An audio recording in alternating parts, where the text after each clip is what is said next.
네, 안녕하세요. 케이부자입니다. 시청하시고 구독하기, 좋아요, 알람 설정, 멤버십까지 부탁을 드리겠습니다. 네, 되게 오래간만에 좀 찍는 것 같고 머리를 잘랐죠? 아주 15불에 그 중국 분이 운영하시는 아주 싼 데서 머리를 잘랐는데 아주 깔끔하고 좋은 것 같아요. 요즘에 뭐 너무 비싸서, 그리고 어디 가도 또 이제 팁 때문에 음식을 먹든 뭐 하든 팁 때문에 굉장히 고민되잖아요. 근데 여기도 물론 팁을 줍니다. 뭐 조금 뭐 1불, 2불, 3불, 3불까지 줘야 될 것 같긴 한데 어쨌든 그렇게 깔끔하게 깎았고, 오늘 부동산 얘기인데요. 재밌는 기사가 있고 전반적인 부동산 얘기 그냥 하도록 하겠습니다. 큰 이슈는 없으니까. 자, 여기 보면 여기 이제 아미르 알리라는 이 기자는 보면 이제 굉장히 좀 낚시성 기사도 잘하고 아마 조회수가 잘 나오는 것 같아요. 부동산 얘기할 때 조회수나 이게 꽤 나오는 것 같아요. 이 사람들 보면은. 어제 나왔던 기사인데, 자, 요 집에 사진에 나와 있는 집인데 감정가가 2.8 밀리언, 그러니까 거의 뭐 30억 정도 나왔던 감정 평가가 나왔는데 실제로는 집이 뭐 90만 불에 팔렸대요. 그러니까 9억에 팔린 거예요. 그러니까 감정가보다 무려 거의 20억 가까이 떨어진 집이었던 거예요. 그래서 저도 기사를 보고 무슨 일이, 이거는 당연히 이거는 말도 안 되는 기사잖아요. 상식적으로 말이 안 되는 거니까. 물론 비하인드 스토리가 뭐가 있을까? 뭐 지인한테 팔았나? 아니면 아들한테 뭐 양도했나? 뭐 별 생각을 많이 해봤는데 보면서 뭐 큰일 아니었습니다.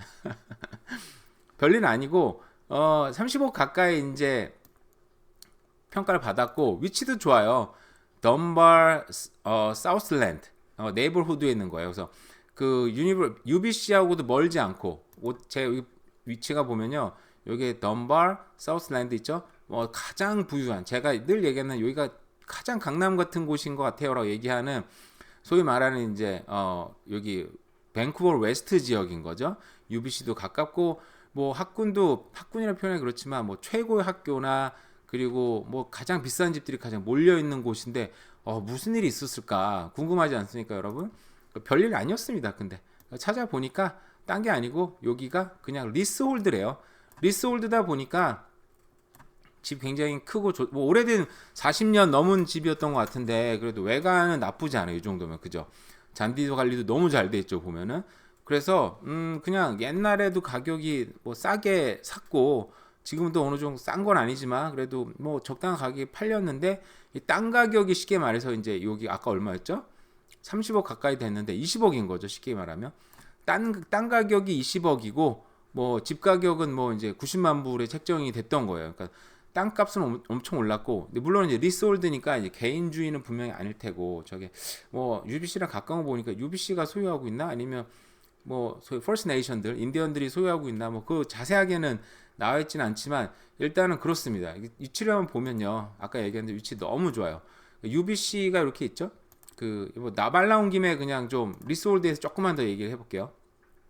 자, 리스홀드는 가격이 오르지 않는다 이런 얘기도 있고, 뭐 나쁘지 않다 얘기도 있는데, 뭐 여러 가지 있어요. UBC가 이렇게 큽니다, 세상에. 세상 UBC 안에도 집들이 많아요. 그러니까 UBC 땅, 여기는 땅인 거죠, 100%. 그러니까 요 안에도 집들이 많아서, 뭐 제가 알기로는 UBC 안에 이런 집들이 이제 리스홀드가 많다고 알고 있어요. 그 집을 볼까요, 한번? 집값들이 뭐 여기 어마어마합니다. 뭐 재미를 보는 거예요.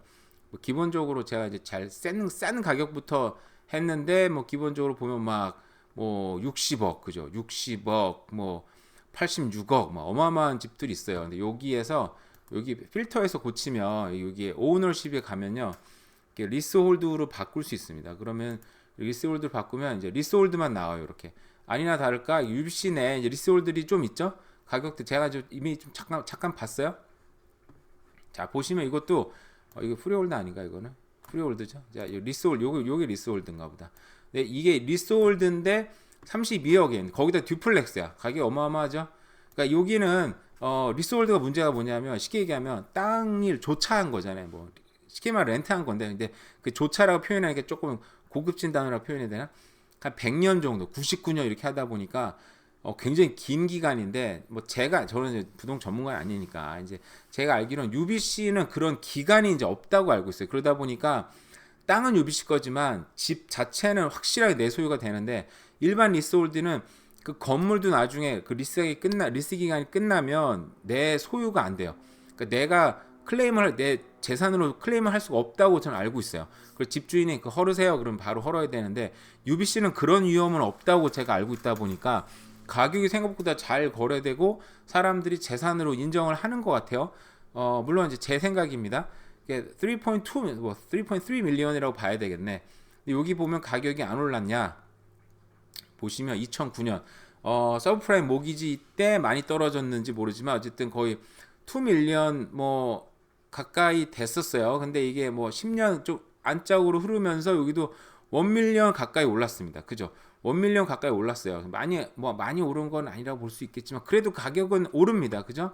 물론 여기는 그 바로 옆에 있는 프리홀드예요. 물론 가격 자체가 다르죠. 벌써 60만 불. 왜냐하면 땅값이 포함되어 있는 거니까. 가격은 어떻게 오르냐? 여기도 보시면 2006년 서브프라임 때려 맞기 전에 1.8 밀리언이었는데 10년 가까이 좀 안짝으로 흘렀을 때 가격이 2배 이상 올랐어요. 그죠? 그러니까 리스홀드나 안 오르는 건 아닌데 이런 프리홀드보다 땅까지 포함된 가격보다 확실히 천천히 오르고 늦게 오르고 가격 평가가 제대로 받지는 못하는 것 같아요. 그죠? 가격을 우리가 추세를 마켓이 정해놓은 추세를 보면 되니까. 근데 한국 같은 경우는 근데 이게 캐나다랑 좀 다른 게 한국에도 서울에 보면 반값 아파트에서 막 팔더라고요 보니까. 근데 한국은 저걸 반값 아파트를 사도 괜찮은 게 뭐냐면 반값 아파트를 사도 서울시에서 보장하는 거다 보니까 아까 UBC 하는 것처럼 땅을 뺏길 일이 이제 만약에 땅 뺀다 그러면 난리 나겠죠. 막 언론에 들고 일어나고 막 나 죽여라 막 난리 날 테니까 제가 볼 때는 서울시에서 땅을 뺏을 이유는 거의 못할 것 같고. 그런데 이제 한국은 좋은 게 뭐냐면 그 집을 사서 예를 들어서 뭐 서울이 집값이 보니까 평균 집값이 한 10억 정도 되더라고요. 반값 아파트가 5억에 샀어. 근데 5억에 사도 그 집을 다른 집이랑 비슷하게 이제 그 전세를 줄 수 있더라고요. 그러니까 다른 집들 주변에 있는 10억짜리 아파트가 한국에서는 못해도 6억, 7억 하거든요. 전세가율이 그 정도 되니까.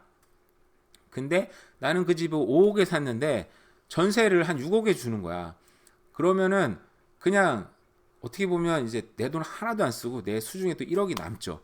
근데 그걸 살 수 있었으니까 내 구매력 5억 정도가 되잖아요. 그러니까 1억도 남아서 한 6억 정도로 쉽게 얘기하면 뭐 경기도에 이런데 집을 또 진짜 모기지 없이 투자할 수도 있고, 근데 물론 모기지 있어야 되겠죠. 근데 또 전세를 놓고 투자를 하고, 그러니까 그런 식으로 한국에서는 돈을 벌기가 될 수 있는 구조더라고요. 그래서 한국은 리스홀드라 그래도 충분히 투자 가치가 있긴 한데 근데 밴쿠버 캐나다는 쉽지 않은 것 같아요. 왜냐하면 이 가격이 뭐 나쁘지는 않을 수 있는 건데, 근데 문제는 이제 알아보면 아무래도 리스홀드다 보니까 은행에서 대출 주는 이제 한계가 있긴 있더라고요 보니까. 왜냐하면 은행 입장에서 담보를 잡아야 되는데 땅은 딴 사람 주인이고 건물만 내 주인이야. 물론 UBC는 조금 얘기가 다를 수 있겠지만 그러다 보니까 은행에서도 이제 대출 줄 때 조금 이제 여러 가지 더 까다롭고 대출 금액도 훨씬 적다고 얘기는 들었어요. 그러다 보니까 뭐 안 될 수도 있다. 이 리스홀드 얘기가 나온 김에 잠깐 또 얘기를 했어요. 그래서 이 집은 딴 건 아니고 물론 평가액이 30억은 땅값 포함됐지만 리스홀드다 보니까 집만 9억에 팔렸다. 뭐 그런 얘기였습니다. 자, 밴쿠버가 렌트비가 물 좀 마실게요.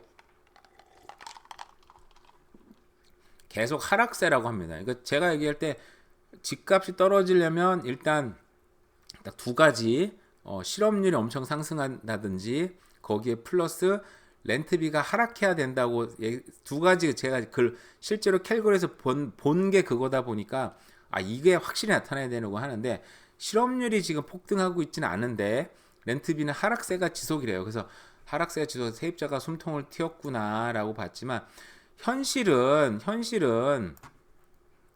뭐 연평균 7.8% 하락을 했대요. 많이 그럼 떨어진 거죠. 전년 대비 뭐 전체적으로 8% 가까이 떨어졌다고 하는데 여전히 비싸기는 해요. 그죠? 여전히 비싸다 보니까 이거 하락이라고 볼 수 있나? 어쨌든 떨어지고 있다고 합니다. 그래서 세입자들 같은 경우에는 집값이 워낙 비싸다 보니까 하기가 쉽지 않죠. 그래서 렌트를 살아야 되는데 뭐 그나마 이제 다행이다라고 할 수 있고 근데 여기서 제가 좀 다른 견해를 좀 얘기해 볼게요. 일단 BC주 주택 거래량이 연간 대비 20% 가까이 떨어졌다고 합니다. 그래서 균형 시장을 유지하고 있고 여기 보시면 프레이저 밸리 같은 경우는 전년 동기 대비로 해서 32%나 떨어져. 이러면 집값이 좀 우리 주식으로 얘기하면 저 정도 떨어지면 집값이 많이 떨어져야 되는데 문제는 뭐냐면 여기 이제 여기 보면 나와 있는데 그럼에도 불구하고 주택협회예요. 협회. 주택협회는 당연히 주택가격이 늘 오른다고 얘기를 하는 곳이기 때문에 그걸 감안하고 들으세요. 주택가격이 여전히 조금씩 상승하고 있다고 전했다. 전년 대비 그래서 그냥 1% 상승했다. 떨어지진 않은 거예요. 최소한 거래액은 전년 대비 떨어졌지만 이게 보면 이제 평균 가격이 오르고 있다. 이게 여기가 이제 문제점인 거죠. 그리고 지금 주택 착공률은 뭐 지난달에 9%가 감소해서 공급 부족이 우려가 되고 있다라고 얘기를 하고 있습니다. 근데 이제 특히 아파트나 콘도가 다세대 주택이 이제 감소세를 주도했다고 하는데 딴 건 모르겠고 쉽게 말하면 이제 건설업체의 입장에서는 추진력을 얻기가 힘들다. 사전 판매가 요즘에 둔화되고 있어요. 그래서 리얼터 분들이 이제 보면은 그 사전 판매하는데 할인도 많이 들어가고 실제로 그죠? 막 크레딧을 막 3만 불, 4만 불 주는 데도 있고 디파짓을 옛날에 5% 받고 10% 받고 15%까지 받다가 요즘에 2.5%만 받는 데도 있어요. 물론 거기는 캐치가 물론 조건이 있긴 있습니다. 2.5%만 받는 데도 있어요. 실제로 그만큼 미끼 상품을 지금 많이 던지고 있죠.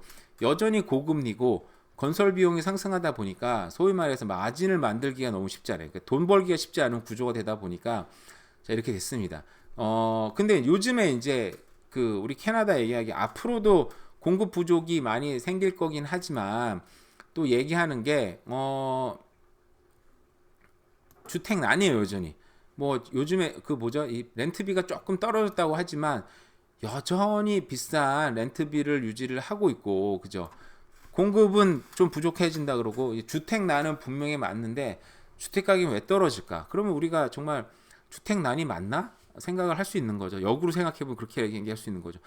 주택난이라고 하는데 왜 집들은 잘 안 팔리고 있으며 여전히 그 렌트비는 비싸긴 하지만 그래도 왜 떨어지고 있는가? 우리가 그런 생각을 충분히 할 수 있는 거 아닙니까? 그죠? 우리가 이제 왜 그럴까 생각할 때 문제는 그런 거죠. 집값이 너무 비싸요, 여전히. 집값이 뭐 어떤 사람은 집값이 이제 오버 프라이스 됐다고 얘기할 수 있고 캐나다 집값은 그 버블이 껴있다라고 얘기할 수도 있고 또 한쪽에서는 그럼에도 불구하고 주택협회 같은 주택 가격이 여전히 오르고 있다. 제가 그냥 이렇게 집값을 봐도 사람들이 집을 파는 사람들이 집값을 여전히 좀 약간 올려놓고 내놓고 있더라고요. 보니까 기다리고 있는 것 같아요. 왜냐 앞으로 뭐 금리 좀 떨어질 것 같고 지금 집 사는 사람들도 앞으로 금리 떨어지면 조금 뭐 괜찮지 않을까 이런 마음으로 좀 기다리고 있는 것도 같기도 하고 아닐 수도 있겠지만 그런 여러 가지 기대 심리들이 좀 섞여 있는 것 같아요. 그러니까 이 시장을 보면서 어떤 분들은 주택 가격이 실제적으로 뭐 1% 올랐다고 하지만 저건 이제 통계다 보니까 실제로 떨어져서 파는 데도 많고 있고 보합되는 데도 많다 보니까 떨어지기 직전인 것 같고 렌트도 떨어지고 있고 사람들이 집을 못 산다. 오버프라이스 됐으니까 못 산다라고 그것도 제가 볼 때 맞는 것 같아요. 그 견해도. 근데 이제 저는 이제 그렇게 생각을 하는 거죠. 지금이 이제 어떻게 보면 조정을 받았고 실제로 지금도 이제 각 변동성이 일어나는 구간이라고 생각을 해요. 이게 이제 제가 이제 주식을 해서 망했지만 주식에서 배운 건데 거래량은 늘진 않지만 매물이 막 늘어나는 경우가 있어요. 두 가지 사람들이 이제 있는 거죠. 지금쯤 팔아도 좋겠다라는 매물과 앞으로 떨어질 수도 있다라는 생각이 겹쳐서 이제 막 그런 시기가 오다가 그때 이제 변동성이 커지는 구간이거든요. 이 이후에는 변동성이 있는 구간 이후에는 반드시 가격이 하락하든지 반드시 가격이 상승하는 그런 게 꼭 나오더라고 보면은. 근데 과연 여기서 이제 어떤 시각에 따라서 떨어질 수도 있고 오를 수도 있는데 뭐 저는 이제 알 수는 없죠. 떨어질 수도 있고 오를 수 있다고 생각은 해요. 근데 저는 늘 생각하지만 일단은 캐나다 주택 착공률은 어쨌든 간에 공급 부족은 분명히 나타날 것 같고 그죠? 이런 얘기는 분명히 나올 것 같고 상대적으로 일시적으로 뭐 또 하락할 수도 있겠지만 중장기적으로 봤을 때는 분명히 상승할 수밖에 없다. 그 뒤에 만약에 캐나다 인구 증가가 안 된다 그러면 좀 확실히 떨어질 수 있겠다 생각을 했는데 인구 증가 플러스 세대 분화는 여전히 일어나고 있고, 그리고 공급 부족 위기랑 겹쳐지면, 그리고 앞으로 물론 경제가 좀 어려울 수도 있겠지만 금리도 인하되고 사람들이 소위 말하는 이제 구매력, 어폴더빌리티도 분명히 이제 시간이 지날수록 올라갈 수밖에 없다고 봅니다. 저는. 왜냐하면 돈의 가치는 떨어지니까, 그죠? 물론 거기다가 집값도 오를 수 있으니까. 그래서 상대적으로 중장기적으로는 집값은 좀 우상향할 수밖에 없지 않나라고 생각은 해요, 개인적으로. 물론 근데 지금 문제는 제가 볼 땐 딴 건 아니고 집 가격이 비싼 게 제일 문제인 것 같아요. 근데 이건 오버프라이스가 됐는가? 뭐 그거는 이제 개인마다 다를 것 같아요. 내가 살 수 있느냐 없느냐의 문제다 보니까. 자, 마지막 얘기입니다. 마지막 얘기는 이제 트럼프 얘기예요.